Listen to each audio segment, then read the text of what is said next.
සඳහා ආරාධනා කරන්න කෘතියේ ලේඛක මේ නාට්‍යයේ අධ්‍යක්ෂක එම් සපීර් මහත්මයාට ඉදිරියට එන්න. ඒ වගේම ග්‍රැෆිකා ප්‍රකාශන ආයතනයේ අනිල් ජයවීර මහත්මයාටත් ආරාධනා කරන්න කැමතියි.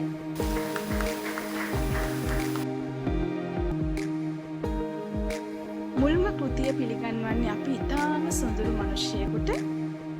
ඔහු ප්‍රවීණ නාට්‍ය ශිල්පියෙක්, ඒ වගේම ඉතාම දක්ෂ ගේය පද රචකයෙක්, සමාජ ක්‍රියාදරයෙක්, ඒ වගේම ඉතාම සොඳුරු නිහතමානී මිනිසෙක්. ඉතින් අපේ මුල්ම කෘතිය පිළිගන්වනවා ප්‍රවීණ ලාවේදී නාට්‍යවේදී ලූෂන් බුලත් සිංහල මහත්මයා.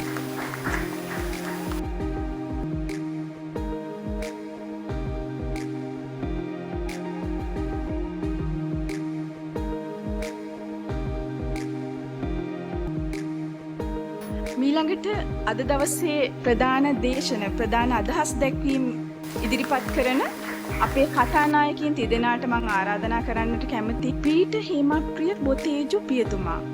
එතුමා ගැන පුංචි වචනයක් මම කියන්න කැමතියි.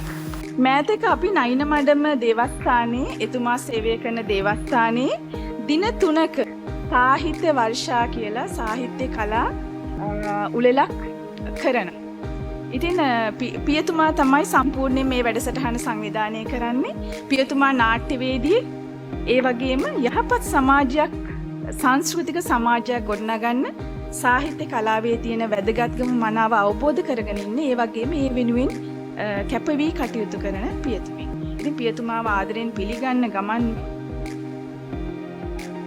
ඊළඟට මම කැමතියි ප්‍රවීණ සාහිත්‍යවේදී, පරිවර්තක, කවියෙක්, සමාජ ක්‍රියාකාරිකයෙක්, දේශකයෙක්, අපේ දයාබර සහෝදරයා චූලානන්ද සමරනායක මහත්මයාට ආරාධනා කරන්න එතුමාගේ කෘතිය පිළිගන්නා ගමන්ම වේදිකාවේ අසුන් ගන්න.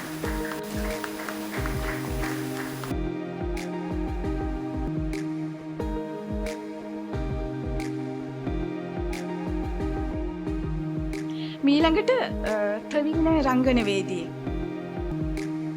එදිරිවීර සරච්චන්ද්‍රයන්ගේ මනමේ සිංහබාහු, දයානන්ද ගුණවර්ධනයන්ගේ බක්මහකුණු වගේ නාට්‍යවල ඉඳලා අපි අද මේ දකින ඇන් ෆ්‍රැන්ක් නාට්‍ය පිටපතේ, විශේෂයෙන්ම නාට්‍යයේ ඔටෝ ෆ්‍රැන්ක් ඇන්ගේ තාත්තගේ චරිතය රඟ දැක්වූ නාට්‍ය හා රංග කලාව පිළිබඳ කතිකාචාර්යවරයෙක් මේ වගේ භූමිකා ගණනාවක් තියෙනවා. ජයනාත් බණ්ඩාර මහත්මයාට ආරාධනා කරනවා ඊළඟ කෘතිය පිළිගන්න. තවත් සුවිශේෂ කටයුත්තක් මේ මොහොතේදී සිදු වෙනවා. MD ගුණසේන සමාගමේ ගුරුළු ගෝමි ඇප් එක. අද මේ නාට්‍ය පිටපත විද්‍යුත් පොතක් විදිහටත් එළි දැක්වෙනවා. ඉතින් මේ සංකේතාත්මක පිළිගැන්වීමට මම ආරාධනා කරනවා MD ගුණසේන සමාගමේ ප්‍රකාශක කළමනාකරු ජයම්පති රාජකරුණා මහත්මයාට, අලවි විදායක යශෝදා ජයවර්ධන මෙනවියටත් ආරාධනා කරනවා.